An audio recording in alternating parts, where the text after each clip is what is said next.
Hello, hello, hello, great people. Welcome back to my kitchen. You've tuned in for another edition of Cooking with Love, and I'm Chef Glean. Today, I want to show you how to make an old-fashioned banana pudding.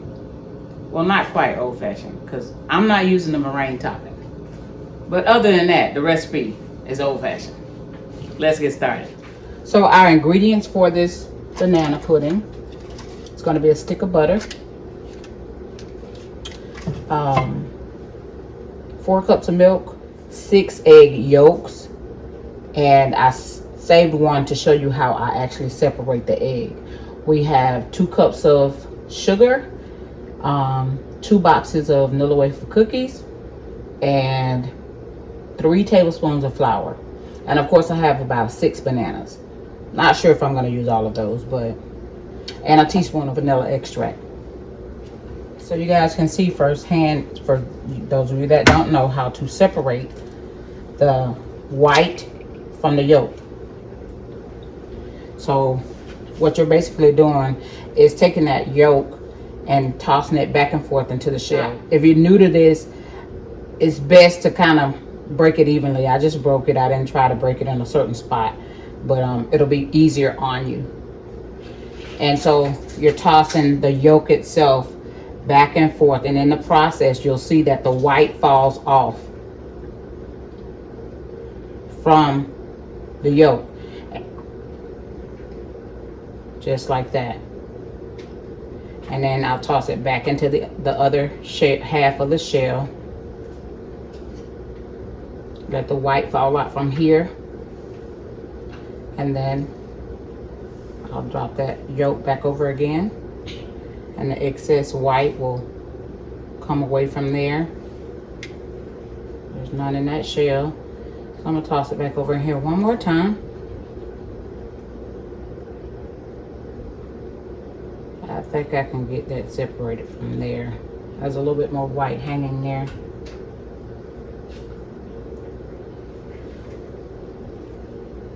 And my yolk is breaking, so I'm gonna go ahead and add it in. What we're gonna do is go ahead and chop up the bananas, and we're gonna get ready to line our baking dish. I have a 13.5 by 9 baking dish to make the pudding in. So we'll be right back. So I'm taking not all the ingredients, but I'm going to add to this the flour and sugar.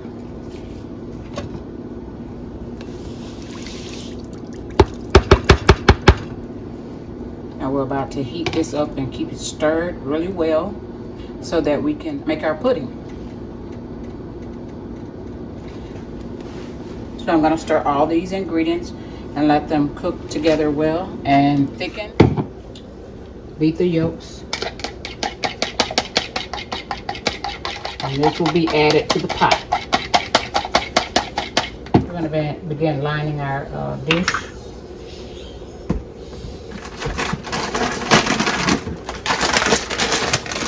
So you're going to make 1 layer of cookies to the bottom. And I'll turn them flat side up. So anytime banana pudding is being made, I think the cookies, it's called banana pudding, but I think the cookies are most important. And I'm putting them with the flat side up so that the layer of bananas in, they'll sit evenly on top of the cookies. As you can see, my bananas are pretty well ripened.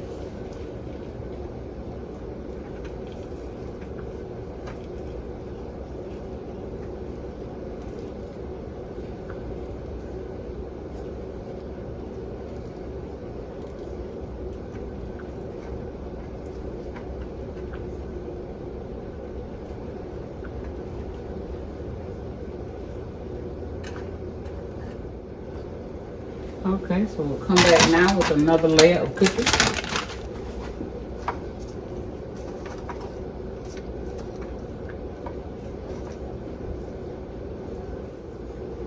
And then another layer of bananas.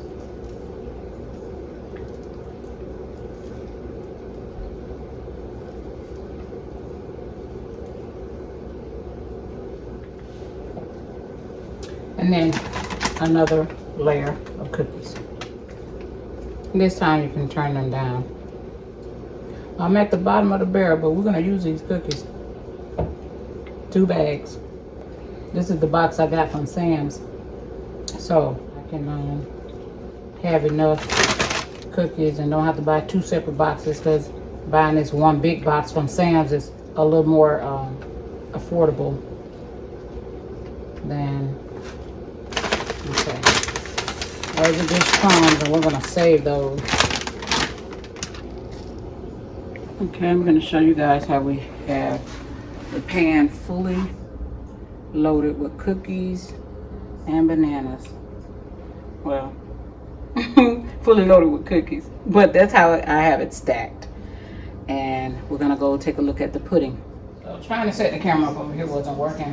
What I'm gonna do is kind of step back and show you guys. I changed pots. I had it in one of these pots like this, but it started to stick, so I had to bring it out of there. And you want to use a non-stick pot, to keep it from sticking.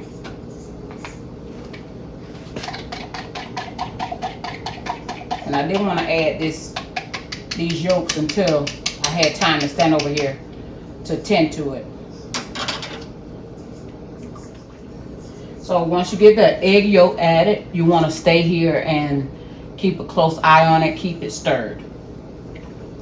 I have it on low because I don't want it to stick, but I'm going to try and inch it up a little bit of numbers on my stove. So we're going to move it between low and 4. But I'm still going to stay here and just keep it stirred until it gets to the desired thickness that I'd like it to be. I just kicked it up to about a number 6.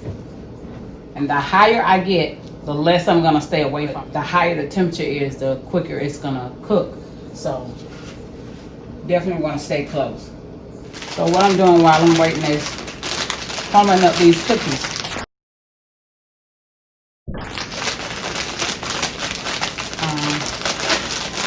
Since I have extra, that's why I like to get 2 boxes so that I can have extra. But I'm going to use them for to garnish the top of the banana pudding. Because as I stated earlier in the video, I'm not going to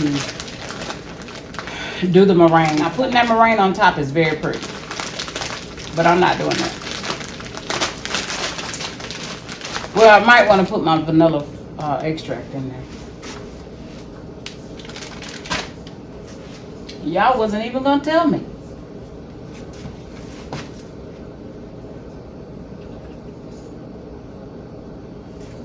If you want to do the meringue, when you separate the egg yolk from the white, what you're gonna do is put it in a mixing bowl and pour your egg whites into the bowl. Add about a tablespoon of sugar and beat them till they peak, and they form peaks, and they're white and fluffy. And then you'll take those, take that meringue and place it on top, across the top of the cookies. This, of course, after you put the pudding mix in there, after the pudding has formed and you poured it into there, you put the meringue on top. You stick it in the oven and stay close, because it's going to brown really fast. And so that's all you're wanting it to do, because you've already made it into the meringue that you want it. You're just going to pop it into the oven and allow it to brown. Okay, we're getting somewhere, folks. It's thickening up. Can't tell it from me lifting the spoon out, but it's a little more difficult to stir than it was at first. As you guys take a look at it, until it's starting to thicken up. Okay, I'm turning it down because every time I scrape across the bottom, it's almost like it's trying to boil, and I can hear it sizzling at the bottom. So if that means I got to be a little bit more patient to let it thicken, then I'll do that. I don't want it burnt. I don't want it to scorch and have a bad taste. I'm gonna bring you guys closer. Let me see if you can. See how it's much thicker than it was. It's still sticking a little bit, but it's not scorching. It's just, because this is a very thin pot. Yeah, it's nice and thick now. Here's how thick it has gotten. And what I'm gonna do now is go ahead and take it off and add it to my cookies and bananas.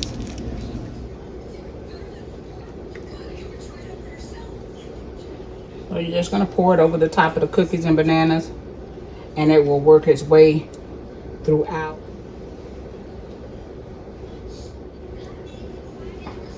So we'll give this time to cool.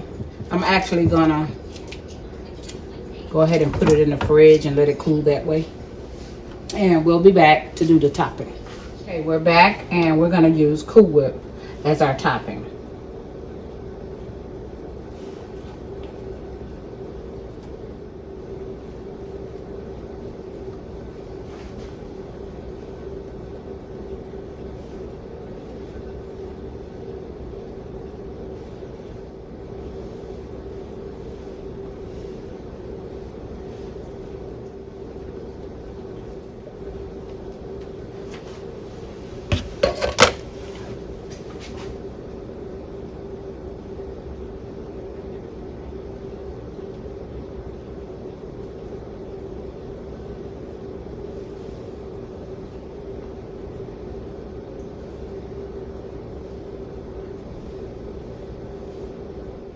You know, making this recipe for so long, I just got tired of having to stick it in the oven and then I gotta wait until it's done, because when you put the meringue on here, you have to put it in the oven and allow it to brown the meringue. Then you gotta wait when it comes out for it to cool. So I can't remember, probably 6 years. I made up my mind to not use meringue as my topping, but Cool Whip, so that I don't have to worry about putting it into the oven. My family wanted me to make this for the holidays, and I had already made the more instant banana pudding, and so we had so many desserts lying around, I just said forget it. And so for the extra cookies, my plan was to make them as garnish for my Cool Whip topping.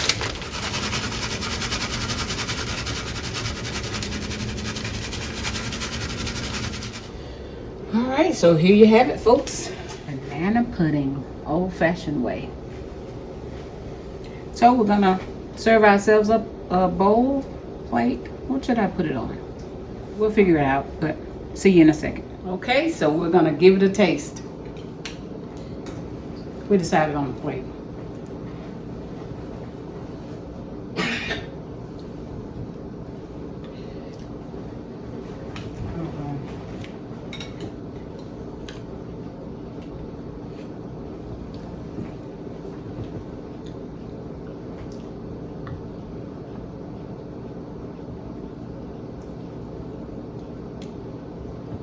So good.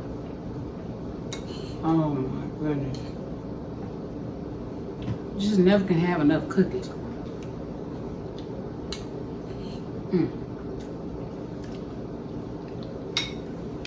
Okay, let me stop. Thank you guys so much for watching. This has been another edition of Cooking with Love. Don't forget to like and subscribe. Leave your comments below. Please share this video. And until next time, I'm Chef Glean. Bye-bye.